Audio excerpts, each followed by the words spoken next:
You know the exact look. It happens in a fraction of a second, but it is entirely unmistakable. You are standing in the middle of a dimly lit, crowded room. Maybe it is a Friday night corporate happy hour, a neighbor's loud summer barbecue, or a crowded living room during the Super Bowl. The ambient noise is a thick hum of overlapping conversations, the clinking of heavy glassware, and bass-heavy music playing just a little too loud in the background.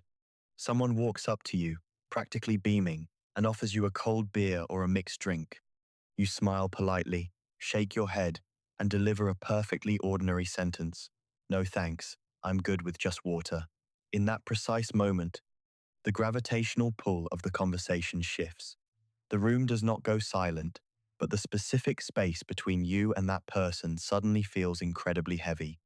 You can literally watch the micro-expressions cascade across their face. First, there is a tiny flicker of genuine confusion, followed almost immediately by the subtle narrowing of the eyes, a rapid, instinctual defense mechanism. And then, without fail, comes the interrogation. It rarely sounds like an interrogation at first. It is usually dressed up as casual, friendly curiosity. Why not? Are you driving tonight? Are you on some kind of health kick or detox? Did your doctor put you on antibiotics? They are not just asking questions. They are frantically searching for a socially acceptable alibi on your behalf. They desperately need you to provide a logical, tangible excuse that fits neatly into the established rules of their social worldview. Because if you say you are the designated driver, their shoulders instantly drop. They nod in solidarity. The tension evaporates. If you mention an early morning flight, they completely understand. But if you simply look back at them with clear eyes and say, I just don't really like drinking, or I just don't want to, the tension does not resolve. It hangs in the air like thick smoke. The conversation stumbles. Someone lets out a nervous, awkward chuckle, and the dynamic is permanently altered. Why does an incredibly mundane, highly personal choice about what liquid you pour down your own throat trigger such a visceral, almost biological discomfort in the people around you? The truth is, the discomfort has absolutely nothing to do with the beverage in your glass. It has everything to do with the hidden architecture of the human mind and the invisible social contracts we are all forced to sign. To truly understand the weight of this interaction, we have to peel back the layers, starting with the purely physical and biological reality that society works very hard to ignore. For centuries, modern culture has aggressively romanticized the taste of alcohol. We are sold images of sophisticated individuals swirling amber liquids in crystal glasses, describing notes of oak, smoke, and dark cherry. We are told that acquiring a taste for strong drinks is a necessary rite of passage into adulthood. But for a significant portion of the population, the scientific reality is far more clinical, and it involves a specific genetic marker known as the TAS2R38 gene. Biologists have identified that people who possess variations of this gene fall into a category known as supertasters. For these individuals, the world of flavor is turned up to an intense, sometimes overwhelming volume. When a supertaster takes a sip of an IPA beer or a standard spirit, their taste buds do not register earthy undertones or complex botanical profiles. Their neurobiology registers the chemical compounds as literal, aggressive poison. The sensation is sharply, violently bitter, comparable to chewing on a handful of aspirin. From a purely evolutionary standpoint, their bodies are functioning flawlessly. Their highly sensitive receptors are doing exactly what millions of years of evolution designed them to do, warning them to immediately spit out a toxic, potentially dangerous botanical alkaloid. When these people turn down a drink at a party, they are not trying to be difficult, aloof, or morally superior. They are simply listening to a blaring biological alarm system. But here is the fascinating psychological friction. Society completely rejects "it tastes bad" as a valid excuse for a grown adult. If you do not like the taste of mushrooms or olives, people accept it instantly and move on. But if you do not like the taste of alcohol, society demands that you force it down, mask it with sugary mixers, and condition your body to tolerate the poison, all for the sake of the group. The relentless pressure to drink, therefore, is not about the enjoyment of a beverage. It is about demanding participation in an ancient, collective ritual. To understand why this ritual is so fiercely guarded, we have to dive into the unseen forces of social psychology, specifically the groundbreaking work of the legendary Swiss psychiatrist Carl Jung. Jung spent his life mapping the deep, often uncomfortable territories of the human mind, and one of his most vital concepts is something he called the persona. The persona is the psychological mask we all construct and wear to survive in the civilized world. It is the polite employee who smiles at terrible jokes, the agreeable friend who avoids conflict, the perfectly curated social media profile, and the fun person at the evening gathering. Civilization fundamentally requires this mask. If every single human being walked into a room and acted entirely on their rawest emotions, unspoken judgments, and primal impulses, the social fabric would disintegrate into absolute chaos before appetizers were even served. But wearing this mask is a grueling psychological endurance event. It requires a massive, constant expenditure of psychic energy to filter your vocabulary, suppress your deep-seated insecurities, ignore your social anxiety, and maintain the exhausting illusion that you have everything perfectly under control. By Friday evening, the human brain is desperate for relief from the crushing weight of the persona. This is exactly where alcohol enters the equation, not as a beverage, but as the great, universal solvent of the human psyche. Alcohol chemically forcefully lowers the heavy mask. It actively suppresses the prefrontal cortex, the sophisticated, evolutionary CEO of the brain responsible for impulse control, long-term consequences, and social anxiety. When a group of people gathers around a table and orders a round of drinks, they are engaging in a silent, binding psychological contract.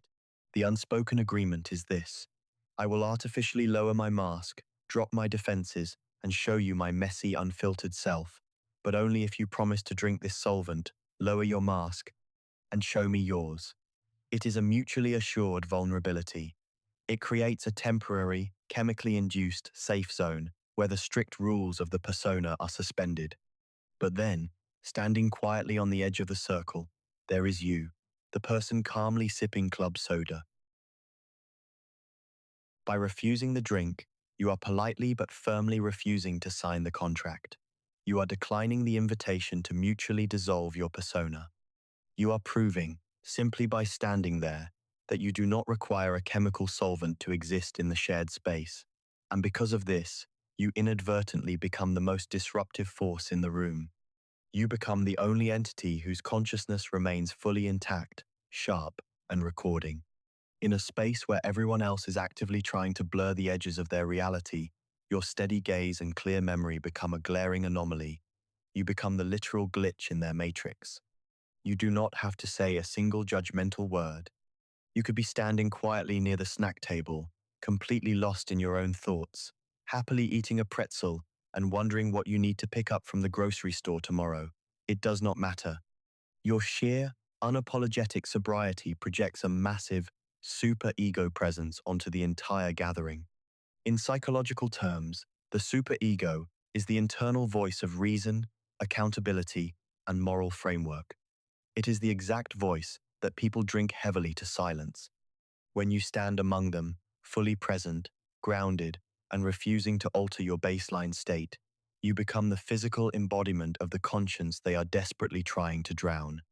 You become a living, breathing mirror, and human beings have a deeply complicated relationship with mirrors, especially when they are actively trying to forget who they are. The person looking at you realizes, subconsciously, that while they are losing their grip on their words and their composure, you are observing them with absolute clarity. The imbalance of power in that dynamic is incredibly terrifying to the intoxicated mind. This profound psychological discomfort explains why the polite, inquisitive questions so often devolve into something much darker and more aggressive as the night wears on. If you have ever been the only sober person at a bachelor party or a late-night bar, you know the exact progression of the evening. It always starts as a generous offer. Then it morphs into relentless teasing. And eventually, if pushed, it often ends in outright hostility. Come on, just have one. Stop being such a buzzkill. Why are you being so boring? Do you think you're better than us? Why does a simple glass of water provoke such a venomous response? Jung explained this phenomenon perfectly through another foundational concept, the shadow. The shadow is the psychological dumping ground of the human mind. It contains everything we refuse to acknowledge about ourselves, our hidden fears, our deep-seated insecurities, our suppressed shame, and, most importantly, our lack of self-control. When people secretly harbor guilt about their own drinking habits, when they know deep down they lack the discipline to stop after one, or when they realize they are completely incapable of feeling socially confident without a substance, they cannot face those painful truths directly. The ego will not allow it. So, the brain deploys a classic, highly effective defense mechanism known as projection.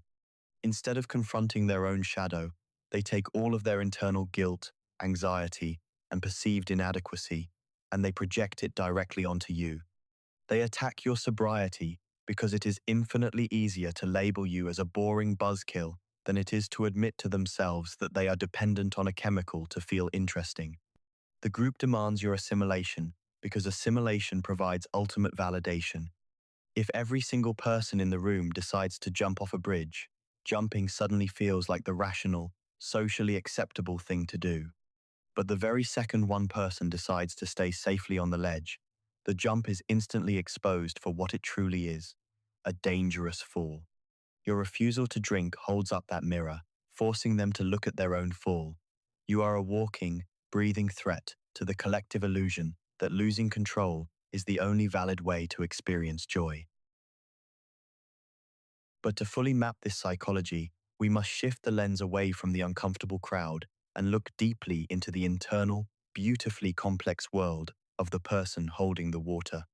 Why is it so incredibly easy for them to simply say no, while others completely crumble under the immense weight of peer pressure? Modern neuroscience points us toward a phenomenon called sensory processing sensitivity. For highly sensitive individuals, often categorized in psychology as introverted intuitives, their nervous system is wired with a radically different architecture. Imagine walking through life with the sensory volume permanently turned up to an 11. The fluorescent lights are brighter, the background noises are sharper, the unspoken emotional subtext of every single conversation is crystal clear, and the collective, chaotic energy of a crowded room is not just something they see, it is something they physically feel in their chest. Their brain is perpetually processing a staggering, almost overwhelming amount of environmental data. For a person operating a neural engine this finely tuned, the introduction of a depressant like alcohol does not feel like a warm, comforting release. It feels like a catastrophic system failure. It feels like a massive loss of vital data. The dizziness, the slight slurring of words, the frustrating delay in cognitive processing, the inability to read the room, none of this registers to them as freedom or relaxation. It registers as a profound threat to their internal equilibrium. It is the equivalent of pouring a handful of thick mud into the gears of a precision Swiss watch. These individuals rely heavily on their acute senses, their sharp intuition, and their high-definition observation skills to safely navigate the complexities of human interaction. Alcohol aggressively dulls the exact survival tools they depend on most. Therefore, when they smile and turn down the drink, it is rarely an act of moral defiance or a desire to ruin the party. It is a quiet, necessary act of neurological self-preservation. And we cannot authentically discuss the psychology of the sober observer without acknowledging the silent, resilient veterans of this lifestyle. The people who do not drink, not because they are inherently innocent, naive, or sheltered, but because they have seen the absolute, terrifying bottom of the barrel and survived to tell the tale. If you look closely around any crowded room, the calmest, quietest person holding a soda with a lime might just be the one with the most chaotic, darkest past. Many long-term non-drinkers spent years, or even decades, drinking heavily alongside the crowd. They use the substance to cope with profound trauma, to mask severe PTSD, to numb the sting of heartbreak, or simply to survive the crushing, relentless anxiety of modern existence. When you casually offer them a drink and pressure them to join in, you have absolutely no idea what invisible wars they had to fight just to put that glass down for good. For them, saying no thanks is not about missing out on a fun Friday night with friends. It is about fiercely protecting the peaceful, stable life they meticulously rebuilt from the ashes of their own destruction. They know the truth. They know that alcohol is a masterful, charming liar, a substance that promises deep human connection but ultimately delivers profound, echoing isolation. When these veterans look out at a room full of heavily intoxicated people, they do not feel a shred of superiority, judgment, or arrogance. What they actually feel is a quiet, profound empathy. They watch the exaggerated laughter and the desperate attempts to bond, and they understand perfectly because they know exactly how exhausting it is to constantly need an escape hatch from your own mind. They see the frantic search for peace at the bottom of a glass, and they simply choose not to participate in the search anymore. This ultimately brings us to the core psychological differentiator, the concept of the locus of control. People who possess the natural ability to resist the sweeping current of social expectation generally operate with a highly developed internal locus of control. This means they fundamentally, deeply believe that the trajectory of their life is directed by their own conscious choices, their own values, and their own discipline, rather than being dictated by external environments, cultural norms, or the relentless pressure of their peers. When someone hands them a beer and uses the ultimate social weapon, "Come on, literally everyone else is doing it," their brain simply does not register that statement as a valid or compelling data point. Instead of their prefrontal cortex shutting down and yielding to the immediate, cheap dopamine reward of blending in with the tribe, their brain engages rapidly. They run a lightning-fast, highly logical, cost-benefit analysis. They look at the drink, and they calculate the true opportunity cost. They know the price of that alcohol is not just a $15 tab at the bar. The true, hidden cost is the quality of their restorative REM sleep later that night. It is the sharp clarity of their thoughts the following morning. It is the stability of their emotional baseline. It is the quiet integrity of their own willpower. People with an external locus of control believe that life just happens to them. They drink because it is a wedding. They drink because it is a Friday. They drink because they had a hard day. Their behavior is entirely reactive to their environment. The non-drinker, however, is operating with fierce, proactive cognition. They look at the psychological bill before they ever place the order, and they simply decide the return on investment is terrible. Because here is the meaningful, beautiful truth that redefines this entire dynamic. Society constantly, aggressively markets alcohol as a shortcut to happiness, a rapid dopamine spike that mimics genuine joy. But the ultimate, highest goal of the human experience is not to chase fleeting, chemically induced, filtered happiness. The goal is wholeness. Wholeness means having the courage to experience the absolute full, terrifying, beautiful spectrum of reality without a single filter. It means being willing to sit quietly with your own social awkwardness, to deeply feel the anxiety, to observe the boredom, and to navigate it all using your own internal resources rather than drowning it in a solvent. Every single time, you feel the immense, crushing weight to blend in, but you choose to stand your ground with a glass of water. You are doing something neurologically incredible. You are physically reinforcing the neural pathways of self-determination in your brain. You are teaching your nervous system that you are completely safe in your own skin, exactly as you are, without requiring any external chemical enhancements to be worthy of taking up space.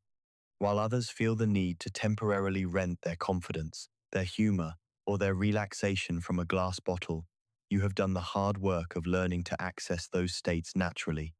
In a world that heavily profits from your distraction, your sedation, and your desperate, unending need to fit in, fiercely protecting your own consciousness is perhaps the most quietly rebellious, powerful thing you can possibly do. When you say no to the drink, You aren't saying no to fun. You are saying a massive, unapologetic yes to reality. You are choosing constant, unwavering clarity as your new drug. You are choosing to be the undisputed, unbothered captain of your own soul, even if that means sailing alone for a little while.